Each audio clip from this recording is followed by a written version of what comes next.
வந்த வழியை எலியாகவும் உள்ளே இருக்கிறவரை பூனையாகவும் நினைத்து பாருங்கள். எலி அங்கிட்டு இங்கிட்ட ஆடுற பூனை பார்த்துக்கிட்டே இருக்கும். ஓவராக ஆடிச்சுன்னா மீயாவுன்னு ஒரு சவுண்டு கொடுக்கும். எலி இல்லை என்ன செஞ்சிடும்? ஓடி போயிடும். நீங்கள் பூனைக்கு வேலை இல்லாமல் நீங்களாக வேலை பார்க்குறீங்க, அதனால தான் நீங்கள் டயர்டாகிடுறீங்க. அதனால தான் நீங்கள் என்ன செய்றீங்க? டயர்டாகிறீங்க. டயர்ட் ஆகாதீங்க. பூனையை கொஞ்சம் என்ன செய்யுங்க? திறந்து விடுங்க. இல்லைன்னா ஒரு டம்ளர் பால் வைங்க பார்ப்போம். பூனை முழிச்சிடும். பூனைக்கு சாப்பிடும் போது இங்கிட்ட அங்கிட்ட ஓடிச்சுன்னா அதுக்கு என்ன வந்துடும்? கோவம் வந்துடும். ஒரு கத்தும் முடிஞ்சு.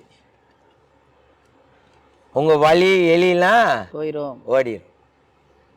அப்படி நீங்கள் ட்ரை பண்ணுறதே இல்லை. ஏன்னா உங்களுக்கு என்ன சொல்லி கொடுத்துட்டாங்க? வலி வந்துருச்சா உடனடியாக என்ன செய்யுங்க? சட்டினியை கட் பண்ணுங்க, பட்டினியை போடுங்க, என்ன செய்யுங்க? ஜெபம் பண்ணுங்க, மண்டையை ஆட்டுங்க, மண்டையை இப்படி என்ன செய்யுங்க? ஆட்டுங்க, சரியா போச்சு.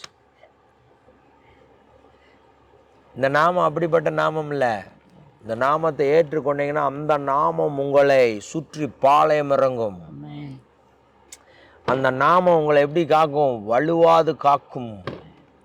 அந்த நாமம் உங்களுக்காக என்ன செய்யும்? பரிந்து மன்றாடும் பிதாவின் வலது பாரிசத்தில் உட்கார்ந்து கொண்டு அந்த நாமம் இவனை நம்பிட்டான், இவனை நான் எப்படியாவது தேவனிடத்தில் கொண்டு போய் சேர்க்க வேண்டும் என்று கங்கணம் கட்டி கொண்டு வேலை பார்க்கிற நாமம். சோம்பேறி நாமத்துக்கிட்ட வரல, நீங்க இரவும் பகலும் தூங்காத நாமத்துக்கிட்ட வந்திருக்கிறீங்க.